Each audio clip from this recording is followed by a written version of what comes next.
പൊളിമിക്സ് ആരംഭിക്കുകയാണ്. ഏവർക്കും സ്വാഗതം.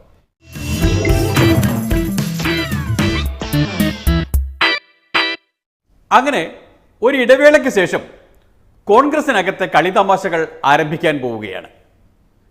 ഏറെക്കാലത്തെ കുരുക്കിക്കുത്തിനു ശേഷം 14 ജില്ലകളിലേക്കും പ്രസിഡന്റുമാരെ തെരഞ്ഞെടുക്കാൻ ആ പാർട്ടിക്ക് സാധിച്ചു.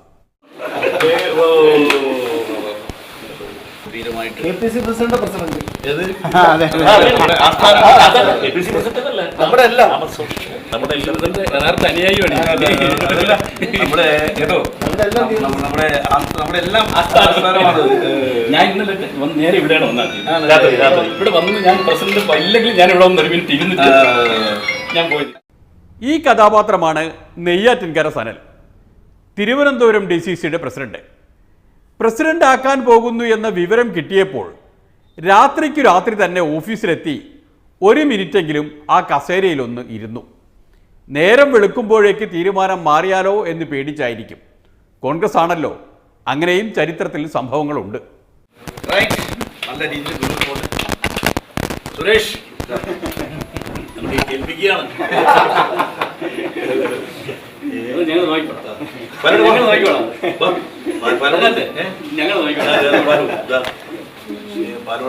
സീനിയർ നേതാവിന്റെ സാന്നിധ്യം. ഈ നിയമനങ്ങൾക്ക് പലതരത്തിലുമുള്ള ചരിത്ര പ്രാധാന്യമുണ്ട് എന്നത് മറന്നു പോകരുത്. ഏറെക്കാലത്തിനു ശേഷമാണ് ഒരു ജില്ലയിലെങ്കിലും ഒരു മഹിളാരത്നം പ്രസിഡന്റായി വരുന്നത്. നേരത്തെ വനിതാ പ്രാതിനിധ്യം അപൂർവം സന്ദർഭങ്ങളിൽ ഉണ്ടായിട്ടുണ്ട്. പക്ഷേ ഈ പുനഃസംഘടനയിൽ തന്നെ വനിതാ പ്രാതിനിധ്യം ഉറപ്പ് വരുത്തിയിരിക്കുന്നു. വെറും വനിതയല്ല, ലക്ഷണമൊത്ത വനിതാ തിലകം, തനിത്തങ്കം, മലയാളി മങ്ക, സാക്ഷാൽ ബിന്ദു കൃഷ്ണയാണ് DCC പ്രസിഡന്റാകുന്നത്.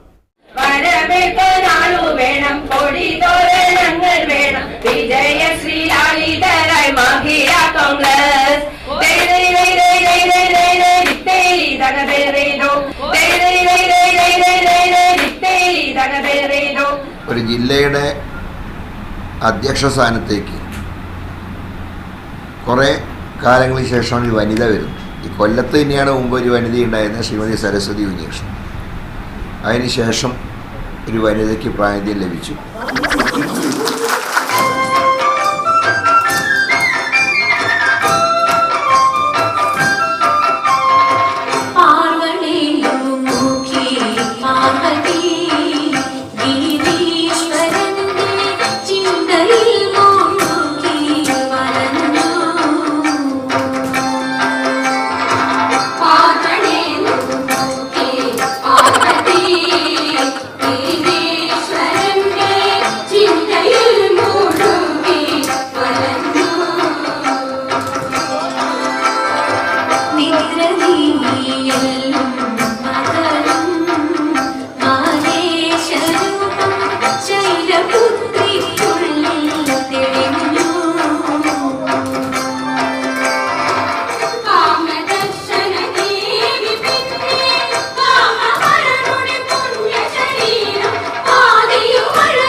തിരുവാതിരയും തിരിഞ്ഞുകളിയും മാത്രമാണ് എന്ന് ധരിച്ചേക്കരുതേ, രാഷ്ട്രീയ വടംവലിയിലും മിടുമിടുക്കിയാണ് മാഡം പ്രസിഡന്റ്.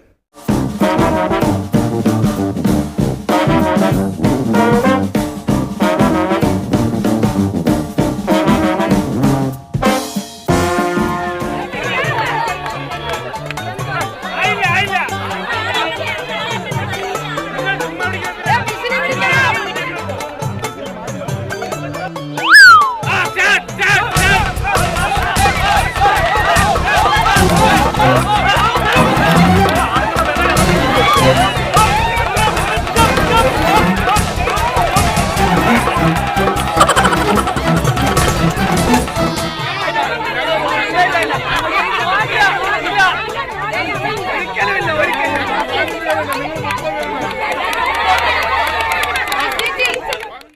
നിലവിലുള്ള DCC പ്രസിഡന്റ് കൊടിക്കുന്നിൽ സുരേഷിനെ വലിച്ചു താഴെയിട്ടിട്ടാണ് പ്രസിഡന്റ് ആയത് എങ്കിലും സത്യത്തിൽ ബിന്ദു കൃഷ്ണ നന്ദി പറയേണ്ടത് ഷാഹിദ കമാലിനോടാണ്.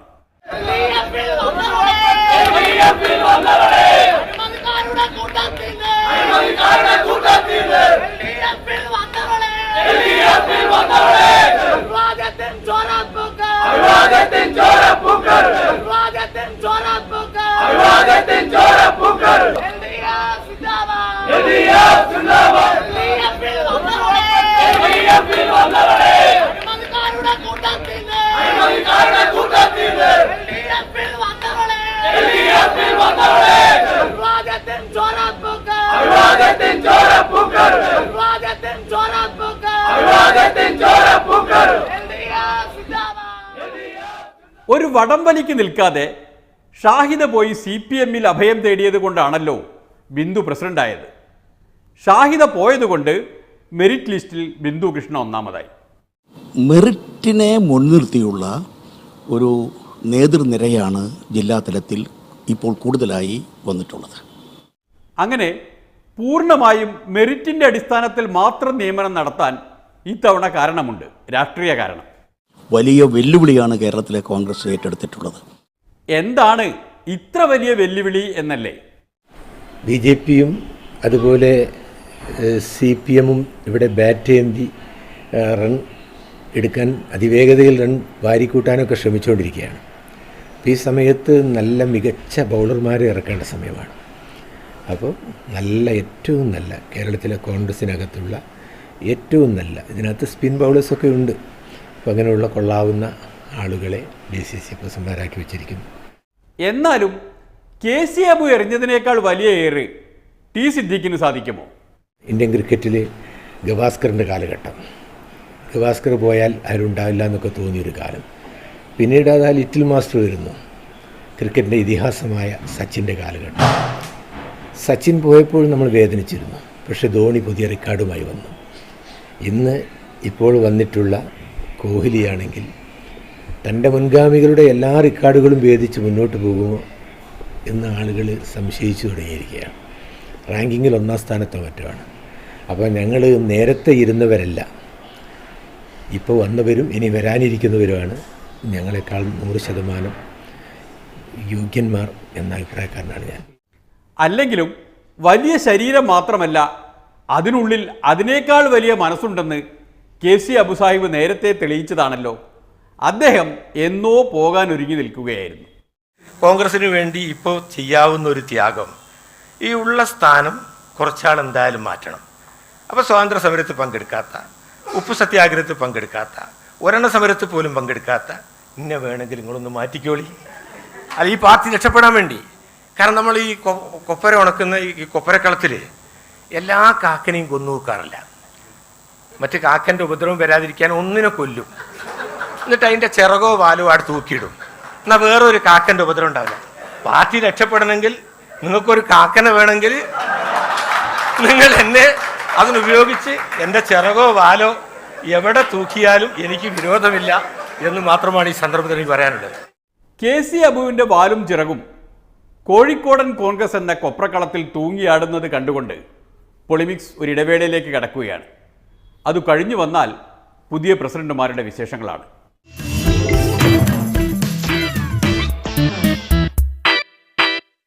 പഴയ രക്തം പൂർണ്ണമായും ഊറ്റിക്കളഞ്ഞ് ഇങ്ങനെ പുതുരക്തം കയറ്റിക്കൊണ്ടുള്ള ശസ്ത്രക്രിയ കോൺഗ്രസിൽ ഇത് ആദ്യമാണ് കേട്ടോ. കാരണം ഒരു പാർട്ടിയെ പൂർണ്ണമായി ഒരു സമരസംഘടനയാക്കി മാറ്റിയെടുക്കുക, ആ ലക്ഷ്യം മുൻനിർത്തിക്കൊണ്ട് നിലവിൽ താഴെ തലത്തിലുള്ള കമ്മിറ്റികളുടെ പ്രവർത്തനങ്ങൾ വിലയിരുത്തുന്നുണ്ട്. ആ വിലയിരുത്തലിൻ്റെ അടിസ്ഥാനത്തിൽ കാര്യക്ഷമമല്ലാത്ത തലങ്ങളിൽ ആവശ്യമായ പുനഃക്രമീകരണം വരുത്തേണ്ടതായിട്ടുണ്ട്. AICCയുടെ അംഗീകാരത്തോടുകൂടി കേരളത്തിലെ മുതിർന്ന നേതാക്കളുമായി ആശയവിനിമയം നടത്തിക്കൊണ്ട് തന്നെ അവരുടെ അംഗീകാരത്തോടുകൂടി ഈ പരിശ്രമങ്ങൾ മുന്നോട്ട് നീക്കുക. അപ്പോൾ പിന്നെ നിലവിൽ ജില്ലാ കോൺഗ്രസ് കമ്മിറ്റികൾ എന്നറിയപ്പെടുന്ന ആൾക്കൂട്ടങ്ങളെ പിരിച്ചുവിടേണ്ടി വരില്ലേ? അല്ല, ഇത് ശരിക്കും പറഞ്ഞാൽ ആത്യന്തികമായി ഇതിൻ്റെ തുടർച്ചയായി KPCC തലത്തിലും ആവശ്യമായ മാറ്റം അന്ന് ചർച്ച ചെയ്തിരുന്നു. അതുപോലെ തന്നെ കീഴ്ഘടകങ്ങളിലും ആവശ്യമായ മാറ്റം ചർച്ച ചെയ്തിരുന്നു. പക്ഷേ ഇത് സംബന്ധിച്ച് തീരുമാനമെടുക്കേണ്ടത് AICC ആണ്. അവർ എല്ലാവരുമായി ആലോചിച്ച് ഈ കാര്യത്തിൽ തീരുമാനമെടുക്കും. 90-100 ഭാരവാഹികളുള്ള ജില്ലാ കോൺഗ്രസ് കമ്മിറ്റികളെ വഹിക്കാൻ ഈ യുവ പ്രസിഡന്റുമാർക്ക് ആരോഗ്യമുണ്ടാകുമോ എന്നാണ് അറിയേണ്ടത്. സുധീരൻ സാറിന് നേർക്കുനേർ ഉത്തരം പറഞ്ഞ് ശീലമില്ലല്ലോ. അത് ഇനി കുറയ്ക്കണം. ജംബോ കമ്മിറ്റികളുടെ നമ്പർ കുറച്ചാൽ മാത്രമേ നിലവിലുള്ള പ്രസിഡന്റ് പുതിയതായി നിയമിക്കപ്പെട്ട പ്രസിഡന്റുമാർക്ക് പ്രവർത്തിക്കാൻ കഴിയൂ. ജംബോ കമ്മിറ്റികളുടെ എണ്ണം നന്നായി കുറയ്ക്കണം. ഈ കുറയ്ക്കുമ്പോൾ കഴിഞ്ഞ അവരെ വെച്ചതിന് ശേഷമുള്ള അവരുടെ പെർഫോമൻസ് കൂടെ പരിശോധിക്കണം. പുതിയ പ്രസിഡന്റുമാരെല്ലാം ഭാവനാ സമ്പന്നരാണ് എന്നതും വേണം കണക്കിലെടുക്കാൻ. ആലപ്പുഴയിൽ ലഡു കിട്ടിയത് ലിജുവിനാണല്ലോ.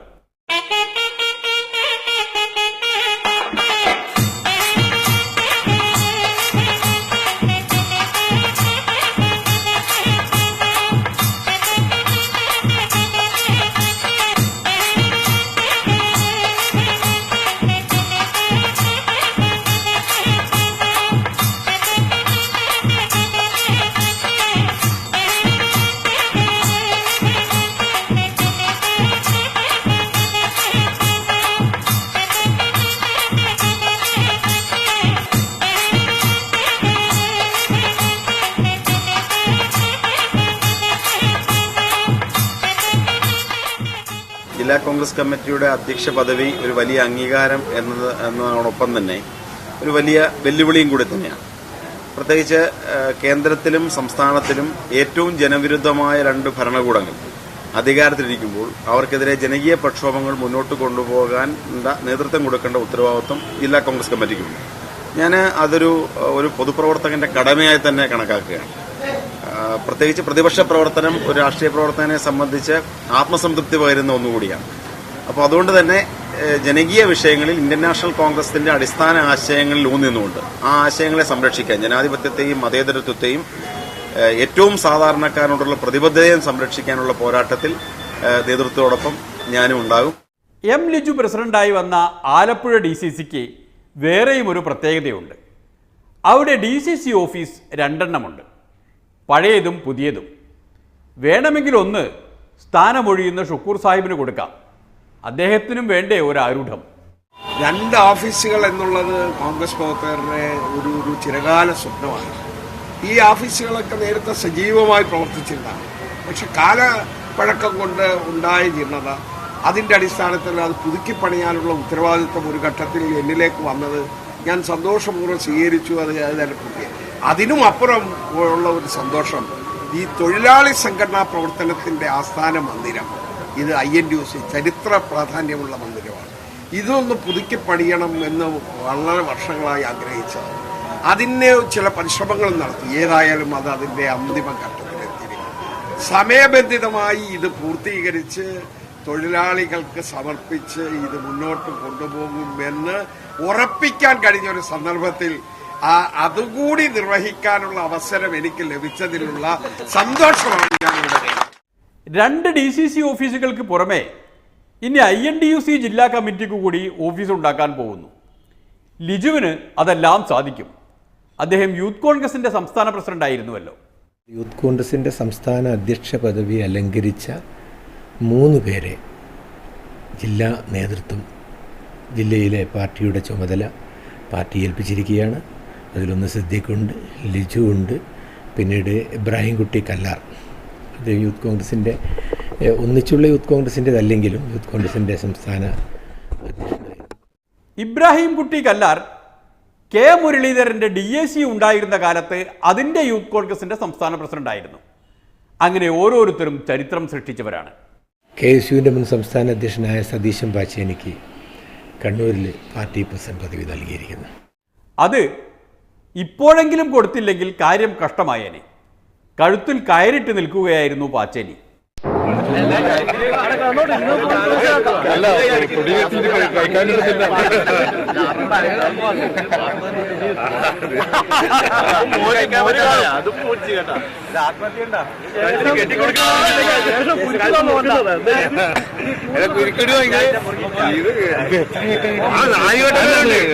കയ്യും ഇതായിപ്പോ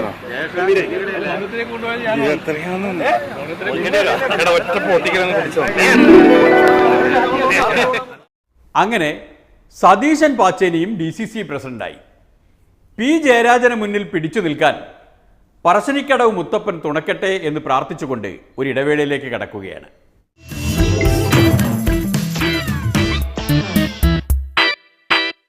ഗ്രൂപ്പില്ലാത്ത തീരുമാനമാണെന്നും ഗ്രൂപ്പിന് അതീതരായി വന്ന പ്രസിഡന്റുമാരാണെന്നും കോൺഗ്രസിൽ എല്ലാവരും പറയുന്നുണ്ടെങ്കിലും സത്യം അതല്ല. സത്യം എന്താണെന്ന് മുരളിയേട്ടൻ പറയും. ഗ്രൂപ്പ് ഇല്ലാത്ത ഒരാളായിട്ട് തൃശ്ശൂർ മാത്രമേ വന്നിട്ടുള്ളൂ. തൃശ്ശൂർ ഒരു കാര്യത്തിൽ എല്ലാവർക്കും നിർബന്ധം ഉണ്ടായിരുന്നത്, കഴിഞ്ഞ തിരഞ്ഞെടുപ്പിൽ UDFൻ്റെ പരാജയത്തിന് കാരണക്കാരായിട്ടുള്ളവരുടെ ഒന്നും കൈകളിൽ ഇതിൻ്റെ നേതൃത്വം എത്താൻ പാടില്ല എന്നുള്ള ഒരു നിർബന്ധം എല്ലാവർക്കും ഉണ്ടായിരുന്നു. അതുകൊണ്ടാണ് ഗ്രൂപ്പിനൊക്കെ അതീതമായി നിൽക്കുന്ന TN പ്രതാപനെ പ്രസിഡൻ്റാക്കിയത്. എന്നാൽ T സിദ്ദീഖ് അവകാശപ്പെടുന്നത് എല്ലാവരുടെയും പിന്തുണയോടെ പ്രസിഡന്റായത് താൻ മാത്രം എന്നാണ്. എന്നെ സംബന്ധിച്ച് എനിക്ക് ഏറ്റവും പ്രധാനപ്പെട്ട ഒരു കാര്യം പങ്കുവയ്ക്കാനുള്ളത്, പൊളിറ്റിക്കൽ അഫയേഴ്സ് കമ്മിറ്റിയിൽ ഏകദേശം 90% ആളുകളും കോഴിക്കോട് ജില്ലയുടെ കാര്യത്തിൽ എല്ലാ പരിഗണനകൾക്കും അപ്പുറം എൻ്റെ പേര് മുമ്പോട്ട് വെച്ചു എന്നുള്ളതാണ് എനിക്ക് കിട്ടിയ ഏറ്റവും വലിയ പിന്തുണ എന്നുള്ളത്. നമ്മുടെ പാർലമെൻറ്റ് മെമ്പർമാർ, പൊളിറ്റിക്കൽ അഫയേഴ്സ് കമ്മിറ്റി അംഗങ്ങൾ ഉൾപ്പെടെയുള്ള കോൺഗ്രസ് ഹൈക്കമാൻഡുമായി ബന്ധപ്പെട്ടതായിരിക്കുന്ന ആളുകളൊക്കെ സ്വാഭാവികമായും അതുതന്നെ ഒരു വലിയ ഉത്തരവാദിത്തമാണ്. അവരുടെയൊക്കെ പ്രതീക്ഷകൾക്കനുസരിച്ച് ഉയർന്ന തലത്തിൽ പാർട്ടിയെ കൊണ്ടുപോവുക എന്നുള്ള സമീപനം സ്വീകരിക്കും. T സിദ്ദീഖിന് രാഷ്ട്രീയകാര്യ സമിതിയിൽ 90%-ലധികമാണ് പിന്തുണയെങ്കിൽ TN പ്രതാപന് 100% തികച്ചുമാണ് പിന്തുണ. TN പ്രതാപൻ്റെ കാര്യത്തിൽ ഇതാണ് ഞങ്ങളെല്ലാം മൊത്തത്തിൽ ഒരു സ്റ്റാൻഡ്. TN പ്രതാപനാണ് ഇന്നത്തെ സാഹചര്യത്തിൽ തൃശ്ശൂരിൽ കോൺഗ്രസിനെ തിരിച്ചു കൊണ്ടുവരാൻ. കാരണം തൃശ്ശൂർ എല്ലാം പോയി കിടക്കുകയാണ്. ഇനി പാർലമെൻറ്റിൽ മിക്ക ജില്ലകളിലും നിലവിലുള്ള സ്ഥാനങ്ങൾ നിലനിർത്താനാണ് പാർലമെൻറ്റ് ഇലക്ഷനിലെ ജോലി എന്ന് പറഞ്ഞാൽ, തൃശ്ശൂർ അങ്ങനെയല്ല, എല്ലാം നേടിയെടുക്കും. എല്ലാം കളഞ്ഞു കുളിച്ചത് തൃശ്ശൂരിലെ കോൺഗ്രസിനെ അടക്കി വാണിരുന്ന CN ബാലകൃഷ്ണനാണ്. തെരഞ്ഞെടുപ്പ് കഴിഞ്ഞയുടൻ K മുരളീധരൻ്റെ പെങ്ങളടക്കമുള്ള സ്ഥാനാർത്ഥികൾ പരാതിപ്പെട്ടതാണല്ലോ CN ബാലകൃഷ്ണൻ തോൽപ്പിച്ചു എന്ന്. അതെന്നെ അറിയുന്ന കാര്യം പറയില്ല. ഞാൻ കൊല്ലങ്ങൾ കുറേയായിട്ട് കോൺഗ്രസ് പാർട്ടിയിൽ 10-60 കൊല്ലം ഉത്തരവാദി സ്ഥാനത്തിരിക്കുന്ന പ്രവർത്തകരെ ഞാൻ വാൾ പോസ്റ്റ് ഒട്ടിച്ചും ചമരെഴുതിയും മുദ്രാവാക്യം വിളിച്ചു വളർന്നു വന്ന പ്രവർത്തകരാണ്. കോൺഗ്രസിന് ക്ഷീണം വരുന്ന ഒരു കാര്യം ഇതുവരെ എനിക്കുണ്ടായിട്ടില്ല. തോറ്റവര് സ്വയം വിലയിരുത്തണം എന്താ തോൽക്കാൻ കാരണം എന്നുള്ളത്. തോൽപ്പിക്കാനൊന്നും സാധിക്കില്ല. പ്രത്യേകിച്ച് എന്നെ പോലൊരാൾക്ക് അത് ചിന്തിക്കാൻ കൂടി സാധിക്കില്ല എനിക്ക്. എന്നാൽ CN ബാലകൃഷ്ണനെ വെച്ച് പൊറിപ്പിക്കുന്നത് ചിന്തിക്കാനേ പറ്റില്ല എന്നാണ് മുരളീധരൻ്റെയൊക്കെ നിലപാട്. ഞാൻ തൃശ്ശൂരിൻ്റെ എടുത്തു പറയാൻ കാരണം തൃശ്ശൂർ K കരുണാകരൻ്റെ ജില്ലയാണ്. അതുകൊണ്ട് തന്നെ K കരുണാകരൻ്റെ അനുയായികളുടെ വികാരം എന്നൊക്കെ പറഞ്ഞ് ചില രംഗത്ത് വരാൻ സാധ്യതയുള്ളതുകൊണ്ടാണ്. K കരുണാകരൻ്റെ കാലത്ത് ഏറ്റവും നല്ല റിസൾട്ട് ഉണ്ടായിരുന്ന ജില്ല തൃശ്ശൂർ ജില്ലയിൽ. 9 പേരുണ്ടായിരുന്നപ്പോൾ കോൺഗ്രസിന് വെറും 9 ഉണ്ടായിരുന്ന സമയത്ത് 3 MLA-മാരെയും ഒരു MP-നെയും സംഭാവന ചെയ്ത ജില്ലയിലാണ് കഴിഞ്ഞ ഇലക്ഷനിൽ 45 വോട്ടിന് ജയിച്ച വടക്കാഞ്ചേരി ഒഴികെ ബാക്കി എല്ലാം പരാജയപ്പെട്ടത് ആദ്യമായിട്ടാണ്. അപ്പോൾ ആ ജില്ലയിൽ തിരിച്ചുവരവ് എന്നുള്ള വിഷയത്തിൽ എല്ലാവർക്കും ഒരു കോമൺ ഒപ്പീനിയനായിട്ടാണ് TN പ്രതാപൻ വന്നിട്ടുള്ളത്.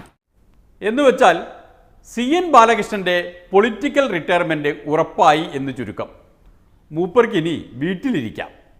ഇല്ല ഇല്ല ഇല്ല, എനിക്ക് വളരെയധികം അനുയായികളുണ്ട് ജില്ലയിൽ, വളരെയധികം ഉണ്ട്. തെറ്റിദ്ധരിക്കൊന്നും വേണ്ട. ഇത് ന്യൂനപക്ഷ ചില ആൾക്കാരുടെ അഭിപ്രായമാണ്. CN ബാലകൃഷ്ണനെ വീട്ടിലെത്താൻ പറ്റുന്ന നോക്കണം, സാധിക്കില്ല. അത് ഒരാൾക്കും പറ്റാൻ പോകുന്നില്ല. കാരണം അത്രമാത്രം അനുയായികൾ, എന്നെ സ്നേഹിക്കുന്നവർ ജില്ലയിലുണ്ട്. അതിനെയെല്ലാം മറികടക്കാൻ സാധിക്കുന്ന ഒരാൾ എന്ന നിലക്കാണ് TN പ്രതാപനെ കൊണ്ടുവന്നത് എന്ന് K മുരളീധരൻ പറയുമ്പോൾ അതിനുമപ്പുറത്തെ യോഗ്യത കാണുന്നുണ്ട് KC അബു. KSU യൂത്ത് കോൺഗ്രസിലൂടെ വന്നിട്ടുള്ളയാളാണെങ്കിലും മത്സ്യത്തൊഴിലാളി കോൺഗ്രസിൻ്റെ സ്റ്റേറ്റ് പ്രസിഡന്റ് കൂടിയാണ് ഇപ്പോൾ പ്രതാപൻ.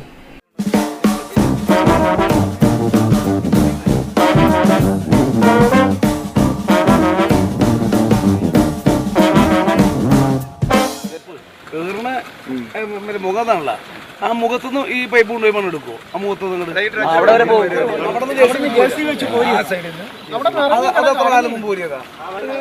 2 മാസത്തിൽ 2-3 മാസം. ഈ കടലിനെ സംബന്ധിച്ചൊരു പിന്നെ പ്രത്യേകത എന്ന് വെച്ചാൽ ഇത് പരന്ന കടലാണ്. 1 മണിക്കൂർ ഓടിയാലും 2 ആഴ്ച കാണത്തുള്ളൂ. അങ്ങോട്ട് അതാണ് ഈ പരന്ന കടലിന്റെ ഒരു പ്രത്യേകത. ആഴം ക്രമേണ കൊടുക്കും.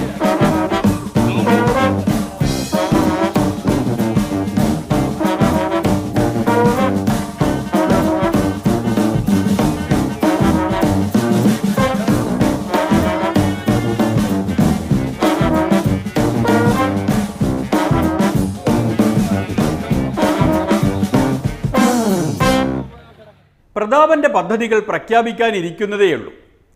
ഇപ്പോൾ കൃത്യമായ പദ്ധതികളോടെ കളത്തിലിറങ്ങിയിട്ടുള്ളത് സിദ്ദീഖാണ്.